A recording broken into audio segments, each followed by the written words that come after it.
Shalom, senang sekali Bapak Ibu Saudara sekalian dalam kesempatan yang istimewa pagi hari ini. Dalam kebaktian hari ini ada dua bagian. Yang pertama adalah ibadah dan firman, yang kedua adalah upacara CD bagi anak kita dari Saudara Eriko dan juga Densi, yaitu Michael. Dan juga selanjutnya akan dilanjutkan dengan perjamuan suci. Sekali lagi thank you untuk Ivan dan Bapak Lesmana. Tuhan memberkati untuk pelayanannya. Saudara sekalian, masih berkaitan 4 minggu belakangan ini dengan Minggu Paskah. Saya ajak saudara membaca bagian dari surat 1 Petrus 1 ayat 3 hingga ke 5 tadi. Saya beri tema adalah kebangkitan Kristus dan kehidupan kita. Saudara sekalian, sesungguhnya sebenarnya adalah berita kebangkitan Kristus adalah sangat-sangat penting sekali. Karena ini berkenaan dengan kehidupan manusia, kehidupan kita semua, kehidupan dunia ini, saudara. Tapi realita di Australia, saya mengikuti dari survei yang ada bisa ditampilkan. Saudara, ini dalam pandangan tentang kebangkitan di Australia, di negara kita ini, saudara-saudara, dari hasil survei ini ada beberapa poin yang saya perhatikan. Yang pertama, bagaimana sikap, bagaimana tanggapan orang-orang di sekitar kita, di masyarakat di Australia ini, di berbagai state yang ada, saudara. Dari hasil survei di Australia ini yang dikatakan yang sungguh percaya bahwa Kristus atau Yesus Kristus bangkit dari kematian adalah sekitar 22,5%. 22,5% yang percaya. Percaya dalam arti juga yang kedua yaitu bangkit dari kematian, tapi ini dianggap sebagai cerita Alkitab yang tidak real, tidak nyata, saudara. Dan ini sekitar 24%, 24,3%. Dan hasil survei yang ketiga ini saya lihat orang-orang yang tidak percaya Yesus telah bangkit dari kematian ada sekitar cukup besar 33,5%. Dan yang menjawab tidak tahu sekitar 19,7%. Saudara, dari hasil survei ini saya memperhatikan sebenarnya kesempatan mengabarkan Injil di negara ini, saudara, sangat-sangat luas sekali. Sangat-sangat luas. Masih banyak yang belum sungguh-sungguh mengenal bahkan percaya Yesus sebagai Tuhan dan Juru Selamat kita. Saudara, kebangkitan Kristus itu sebetulnya merupakan hal yang sangat-sangat penting sekali bagi kekristenan, saudara-saudara. Karena kalau tidak Kristus tidak bangkit dari kematian, hidup saudara dan saya, saudara, sia-sia. Iman kita sia-sia. Perjalanan hidup kita sia-sia, saudara. Saudara, di dalam surat 1 Petrus pasal yang pertama ayat 3 hingga 5, kita akan melihat bagaimana Rasul Petrus mengajarkan berita tentang kebangkitan Kristus yang merupakan wujud nyata dari kuasa Tuhan, kuasa Allah yang menjadi dasar yang penting bagi kehidupan kita, bagi kehidupan rohani kita. Saudara sekalian, mari kita melihat 3 hal, saudara, secara singkat di sini. Saudara, yang pertama, ayat yang ketiga. Terpujilah Allah dan Bapa Tuhan kita Yesus Kristus yang karena rahmat-Nya yang besar telah melahirkan kita kembali oleh kebangkitan Yesus Kristus dari antara orang mati kepada suatu hidup yang penuh pengharapan. Saudara, kalau kita memperhatikan ayat yang ketiga ini, saudara-saudara, ada satu kata penting, ada satu kalimat, anak kalimat yang penting, yaitu yang telah melahirkan kita kembali. Melahirkan kita kembali di dalam bahasa Greek-nya, Yunani-nya adalah anagenaio. Itu artinya melahirkan secara rohani. Melahirkan secara rohani. Karena saudara-saudara, pada dasarnya hakikat kita, hakikat kehidupan manusia ini, yaitu ada yang disebut, yang dinamakan dengan satu istilah, yaitu rohani, roh. Dan manusia di dalam kehidupannya, dalam kejatuhan dalam dosa, manusia pertama Adam dan Hawa. Dan ini diwariskan kepada kita, saudara, yaitu kita mengalami kematian rohani. Mati rohaninya. Nah, saudara-saudara, pengertian ini, saudara-saudara, sama seperti di dalam Yohanes pasal yang ketiga, ketika Tuhan Yesus berkata kepada Nikodemus, seorang pemimpin agama Yahudi, ketika mereka bertanya bagaimana bisa masuk dalam kerajaan Allah, Yesus menjawab, kamu harus dilahirkan kembali, dihidupkan kembali rohaninya, agar kamu boleh masuk dalam kerajaan Allah. Agar kamu boleh masuk dalam kerajaan Allah, kamu harus dilahirkan kembali.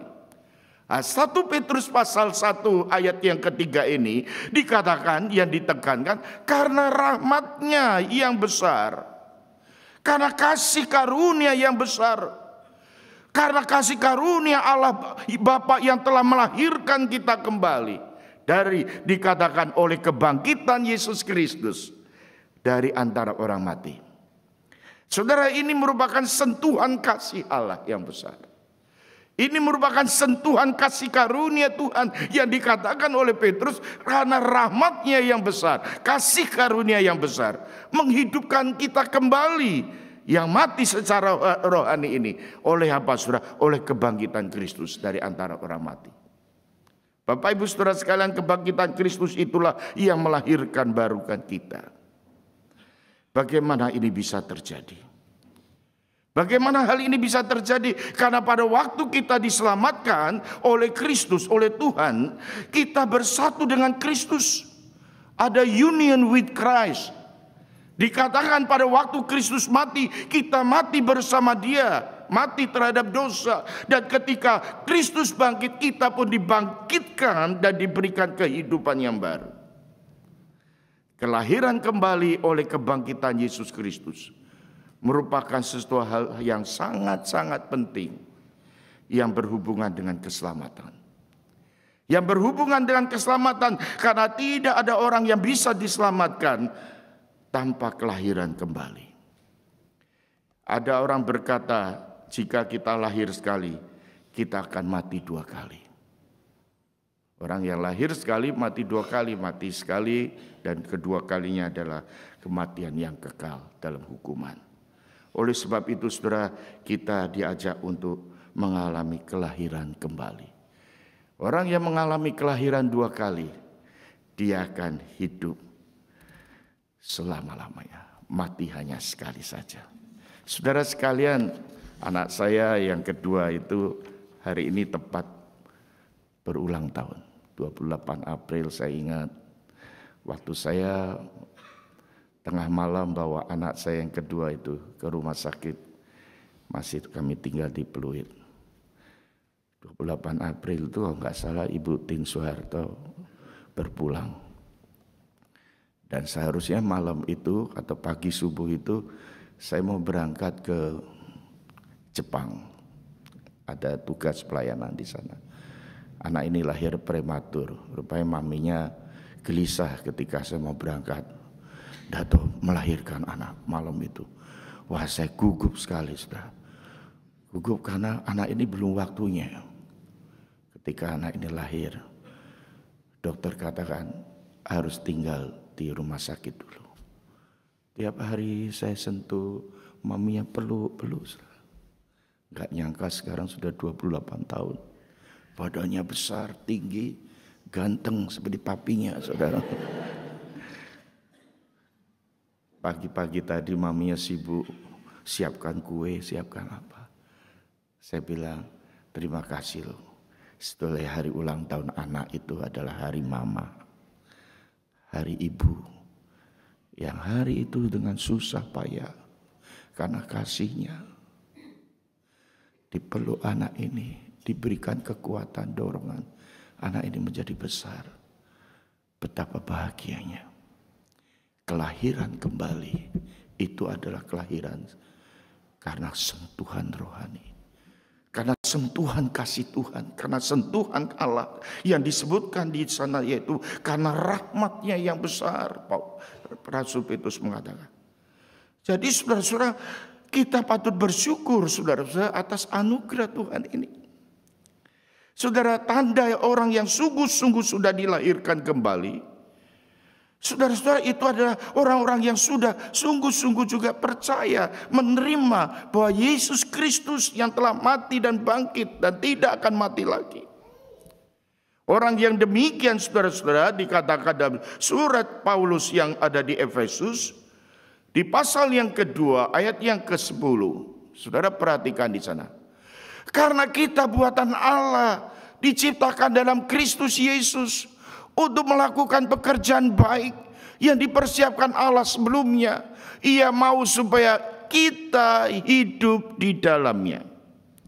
Saudara-saudara, kita diciptakan di dalam Kristus untuk melakukan perbuatan baik yang Tuhan sediakan bagi kita. Perbuatan baik itu bisa perbuatan baik dalam rumah tangga kita, perbuatan baik di dalam masyarakat kita, perbuatan baik dalam pekerjaan-pekerjaan kita, perbuatan baik di dalam kehidupan individu kita masing-masing. Ini yang Paulus katakan, seorang yang memiliki tanda keselamatan lahir baru. Kita diciptakan Allah, saudara-saudara, di dalam Yesus untuk melakukan perbuatan baik. Ini adalah akibat, ini adalah buah keselamatan, kehidupan yang baru. Bukan prasyarat untuk mendapatkan hidup kekal, tetapi ada buah dampak. Saudara, kebangkitan Kristus adalah dasar dari kelahiran kembali kita. Yang kedua, saudara-saudara, selanjutnya kebangkitan Kristus itu menjadi dasar apa, saudara? Bukan hanya menjadi dasar keselamatan lahir baru kita, tapi menjadi jaminan keselamatan. Keselamatan hidup kekal. Saudara perhatikan ayat yang ketiga bagian C. Kita kembali, dikatakan kita kembali, melahirkan kita kembali oleh kebangkitan Yesus Kristus dari antara orang mati, bagian yang ke bawah ini, kepada suatu hidup yang penuh pengharapan. Ayat yang keempat, untuk menerima suatu bagian yang tidak dapat binasa, yang tidak dapat cemar, yang tidak dapat layu, yang tersimpan di surga bagi kamu. Saudara perhatikan, saudara, kata penting di sana, hidup penuh pengharapan.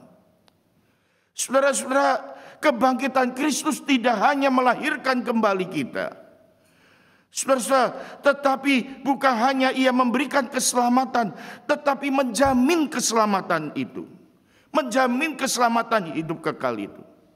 Saudara-saudara, pasti diberikan. Dan di sini Petrus mengatakan hidup penuh pengharapan, pengharapan yang penuh. Pengharapan yang penuh artinya pengharapan yang hidup.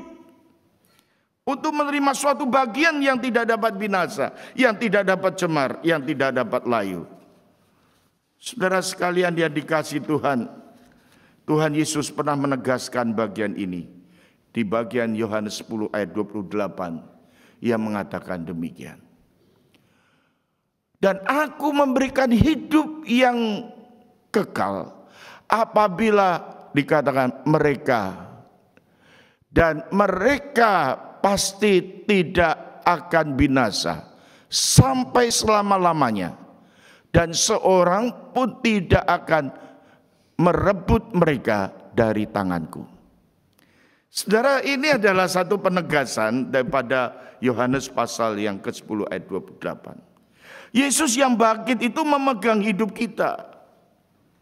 Bayangkan kalau Yesus tidak bangkit, kita mudah direbut oleh setan, rebut oleh iblis. Tetapi faktanya yang benar adalah Yesus telah bangkit dan tidak pernah mati lagi. Dia yang memegang hidup kita, memegang hidup saudara dan saya sekarang ini dan sampai selama-lamanya. Inilah jaminan keselamatan. Juru selamat yang kita percaya adalah juru selamat yang telah mati dan bangkit, yang tidak pernah mati lagi.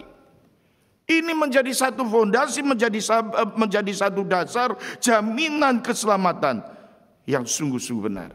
Kita tidak akan binasa, kita tidak akan berhenti, tetapi kita akan kekal adanya dikatakan. Dan kebenaran ini, saudara, berarti semua yang terjadi dalam kehidupan kita, yang percaya kita ini mempunyai pengharapan. memiliki pengharapan. Pengharapan segala yang terjadi dalam hidup ini termasuk yang tidak menyenangkan. Saudara-saudara, ini akan membawa kebaikan bagi kita. Membawa kebaikan bagi orang percaya. Tuhan menjamin keselamatan kita. Bapak Ibu Saudara sekalian, banyak kesaksian-kesaksian di dalam Alkitab, saudara. Kalau kita perhatikan tokoh-tokoh Alkitab yang dicatat, saudara, mengalami bagaimana Allah menuntut perjalanan mereka. Saudara, orang percaya mengalami kecelakaan bisa. Orang percaya menghadapi malapetaka bisa. Bahkan ada yang mati waktu muda, saudara. Tapi tak kalah menjalani hidup ini, ada jaminan yang pasti. Ini penghiburan kita yang baik, yaitu jaminan keselamatan. Jaminan hidup kekal. Maka saudara, dalam satu katekismus itu ada satu pertanyaan, apa penghiburan orang percaya? Penghiburan orang percaya pada waktu hidup ataupun mati. Saudara-saudara, dikatakan di dalam katekismus Heidelberg, penghiburan sejati orang percaya pada Kristus, hidup kita bukan milik kita lagi. Hidup kita saat ini maupun hidup yang akan datang, semuanya ada di tangan Tuhan. Tuhan yang telah membeli dengan lunas, memiliki kita melalui darahnya yang mahal, saudara-saudara. Kematiannya di atas kayu salib.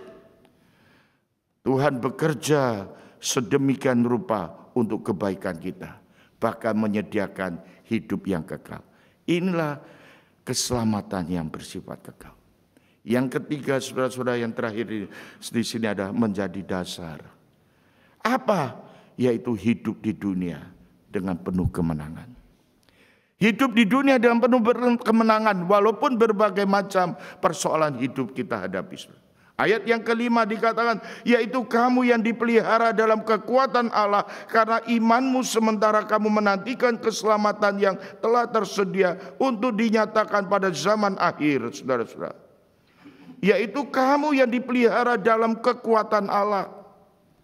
Surat 1 Petrus ini ya ditujukan kepada orang-orang percaya, ditujukan kepada komunitas Kristen, komunitas orang-orang beriman, saudara-saudara, yang telah percaya kepada kebangkitan Kristus dari antara orang mati, yang telah melahirkan kembali, yang telah dijamin keselamatannya. Dan mereka juga orang-orang percaya yang demikian akan dipelihara dalam kekuatan Allah. Dalam kekuatan Allah apa, saudara? Oleh karena imannya yang sementara menantikan keselamatan yang telah tersedia, yang dinyatakan pada zaman akhir ini. Saudara-saudara, kekuatan Allah itu memelihara hidup kita, saudara. Memelihara kehidupan orang percaya, saudara. Yang memungkinkan kita hidup penuh kemenangan. Bapak Ibu saudara sekalian, kita ini hidup di dalam berbagai macam tantangan. Contohnya di Alkitab ini adalah banyak hal, saudara-saudara, termasuk penulis sendiri, Rasul Petrus, yang mengalami kemenangan dalam hidupnya. Saudara tahu sebelum Yesus disalib, siapa Petrus? Petrus pernah menyangkal Yesus. Petrus pernah takut, bahkan ketika ditanya oleh seorang wanita, dia menyangkal Yesus. Dia mengatakan tidak mengenal dia. Petrus orang yang sangat penakut, saudara-saudara. Tapi setelah peristiwa kebangkitan Kristus, dia menyaksikan kehidupan Petrus berubah total. Mengalami satu transformasi ketika menyaksikan dan mengalami kuasa kebangkitan itu, saudara-saudara. Petrus menjadi Petrus yang baru. Saudara melihat Petrus ada penulis surat 1-2 Petrus. Petrus adalah pengikut Kristus yang sejati. Bahkan pada waktu dia mati, dia minta disalib dengan kepalanya di bawah, kakinya di atas. Karena dia melihat dirinya tidak layak dibandingkan dengan Kristus, Sang Juru Selamat itu. Siapa Thomas? Thomas pernah ragu-ragu, pernah bertanya, pernah mengatakan tidak percaya. Dia ragu-ragu, tetapi sejarah mencatat ketika dia menyaksikan Yesus datang dalam penampakannya. Ketika dia bangkit dari kematian, Thomas mengalami transformasi. Diubahkan hidupnya. Dia menyerahkan hidupnya menjadi seorang misionaris, pergi ke India dan mati di sana. Saudara-saudara, demikian juga seorang ibu, seorang wanita, Maria Magdalena. Siapa Maria Magdalena? Dia pernah dirasuk 7 setan, kemudian disembuhkan, dijamah oleh Tuhan. Disambang oleh Yesus ketika dalam keadaan seperti itu, mengalami transformasi. Magdalena yang pada menyaksikan di kubur itu, dia hatinya sedih, putus asa karena Yesus yang dia kasih telah pergi. Tapi ketika penampakan itu terjadi, ketika menyaksikan Yesus sudah bangkit, kuasanya mengubah hidupnya, penuh hidup dengan penuh sukacita. Bahkan Maria Magdalena menjadi saksi Kristus. Saudara, bagaimana dengan kehidupan kita? Apakah kita saat ini mengalami kekuatan Tuhan untuk hidup berkemenangan, mengatasi atas pergumulan hidup? Saudara dan saya kadang-kala dibawa kepada satu kondisi yang tidak bisa kita lari di sana. Saya paling tidak suka main roller coaster. Saya tidak suka, dikasih uang berapapun saya nggak mau. Kalau pergi main-main sama anak, 3 anak saya itu dari kecil sudah senang sekali. Ayo dad naik. Enggak. Saya pikir tidak usah naik. Sekarang aja saya hidup dalam roller coaster terus. Ayo dad naik. Enggak. Naik pilihan kita. Tapi saudara, roller coaster kehidupan itu tidak bisa kita pilih. Tiba-tiba dokter katakan jantungmu masalah. Roller coaster. Berapa hari yang lalu saya mendampingi seorang yang kaget dengan berita-berita yang mengagetkan di tanah air. Kehilangan, keputusasaan, didiagnosa dokter sakit. Roller coaster yang tidak bisa kita pilih. Dia datang tiba-tiba. Dia tidak mengatakan lebih dahulu, dia datangnya tiba-tiba.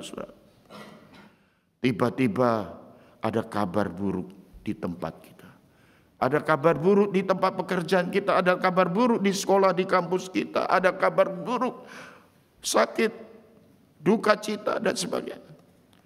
Tetapi saudara-saudara, kita percaya bahwa kita bersyukur ada janji Tuhan yang selalu memberikan kekuatan kepada kita. Ada anugerah Tuhan di dalam hidup kita. Amin. Saya memperhatikan di halaman belakang rumah kami, itu nggak habis-habisnya rumput itu selalu tumbuh. Saya sudah pendam lagi pakai batu, pakai bata, dia keluar lagi. Saya mendapat inspirasi yang dalam dari situ. Rumput ini luar biasa. Udah dihimpit, ditekan sampai begitu, dia masih bisa menyelip hidup. Bertumbuh.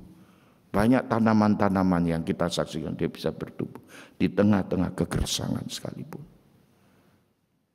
Apalagi hidup saudara dan saya yang katakan oleh firman Tuhan, kekuatan Allah itu yang memberikan kemenangan bagi kita. Martin Luther, seorang yang sangat-sangat berkesan di hati orang-orang percaya, kesaksian hidupnya. Dia seorang reformator. Masa-masa abad pertengahan reformasi terjadi, ada seorang Martin Luther. Martin Luther ini istrinya bernama Catherine von Bora. Menarik sekali kesaksian dari Catherine dan Luther. Luther satu hari saudara mengalami pergumulan yang berat. Hidupnya begitu berat, dia merasa takut, khawatir. Dan lalu dia tenggelam dalam masalahnya. Tenggelam, tidak mau bertemu, tidak mau bicara. Istrinya didiamkan. Istrinya bertanya, enggak dijawab. Istrinya menyapa, enggak direspon. Satu waktu Catherine melihat keadaan suami seperti itu. Tak kalah suami selalu ada di kamar. Catherine pakai jubah hitam, itu ada jubah perkabungan. Saudara-saudara, ketika Luther melihat istrinya pakai jubah perkabungan, Luther tanya, siapa yang mati?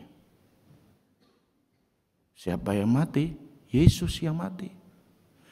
Yesus mati, Yesus sudah bangkit. dan tidak akan mati lagi. Luther tahu doktrin itu. Saudara-saudara, Catherine berkata, Yesus sudah mati dan sudah bangkit, dan dia tidak mati lagi. Kenapa kalau dia sudah bangkit, kenapa kamu selalu tenggelam dalam masalahmu? Luther hari itu sadar, Yesus sudah bangkit. Kenapa aku selalu ada dalam ketenggelaman dalam masalah hidup ini? Saudara-saudara, Yesus sudah bangkit. Kuasa kebangkitan itulah yang memberi kekuatan bagi kita. Mari kita berdoa pada Tuhan, menyerahkan pergumulan kita. Saudara, ketika saya memikirkan ini, apa sih hubungannya dengan masalah kita, saudara? Apakah ada hubungannya dengan masalah keuangan kita, masalah hubungan kita, masalah relasi, masalah pemuda yang mencari jodoh, yang selalu dan sering ditolak cintanya, hubungan dengan keluarga? Apa sih hubungannya dengan masalah hidup kita, kebangkitan ini? Saudara-saudara, saya melihat ada satu poin yang penting. Yesus sudah melakukan dan sudah bertindak menyelesaikan masalah yang terbesar dalam hidup manusia, yaitu dosa. Dosa yang sewajarnya seharusnya dimurkai oleh Allah. Tetapi karena rahmat-Nya, karena kasih karunia yang besar, Yesus yang telah bangkit, Dia menyelesaikan masalah manusia yang terbesar. Dan saya percaya pada hari ini, saudara, masalah kita sehari-hari ini, pasti Tuhan peduli. Pasti Tuhan care. Pasti Tuhan menolong sesuai dengan kebutuhan-kebutuhan kita, bukan sesuai dengan keinginan-keinginan kita. Jadi masalah hidup apapun, mari kita percayakan kepada Tuhan. Kristus telah bangkit. Kuasa kebangkitannya menguatkan saudara dan saya. Maukah kita bersandar pada Tuhan? Maukah kita berserah pada Tuhan? Kiranya Tuhan memberkati kita. Amin.